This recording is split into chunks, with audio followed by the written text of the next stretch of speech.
পবিত্র মাসটা শেষ হয়ে আসছে। আর একটু দীর্ঘ হলে মনে হয় বেশি ভালো হতো। আসসালামু আলাইকুম সবাইকে। কেমন আছেন সবাই?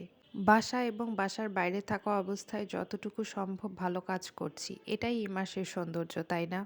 এই মাসটা চলে গেলে এই যে এই সময় ইফতারের যে আয়োজন, সবাই মিলে বসে খাওয়া-দাওয়া আর ইফতারের আইটেমগুলো সবকিছু মিলায়ে এই মাসটা চলে গেলে কি যে আফসোস হবে! বিকেল সন্ধ্যা হলেই এই আয়োজনটা আর থাকবে না। ভাবতেই কেমন যেন খারাপ লাগছে।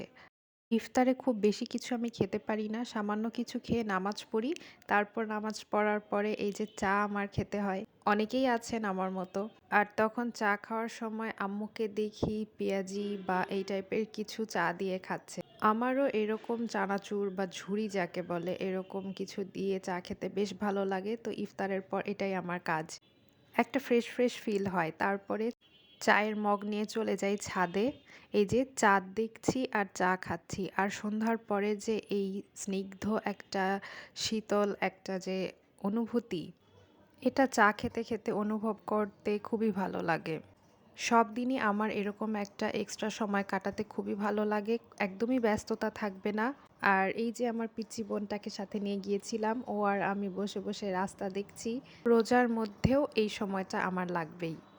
তো সারাদিনের ছোটখাটো কাজকর্মের মধ্যে এটাও একটা ছিল যেগুলো করতে আমার বেশ ভালো লাগে, সেগুলোই আর কি ভিডিও করে রাখি। এই যে একটা ফেলে দেওয়ার মতো কাচের জার ছিল, এটাতে ছোট্ট করে ওয়াটারমেলন আঁকার ট্রাই করছি। এখানেও একটা পানি দিয়ে ওয়াটার প্ল্যান্ট রাখবো আর কি, পাশেরটার মতো। ওয়াটার প্ল্যান্ট আমার খুবই ভালো লাগে, এটা হচ্ছে মানি প্ল্যান্ট। এখানেও সেরকম কিছু একটা রাখবো। আর এই যে ছোট্ট যেই পাতা বেরিয়েছে এগুলো দেখতে এত কিউট আর আমার এত আনন্দ লাগে কারণ এগুলো নতুন হচ্ছে।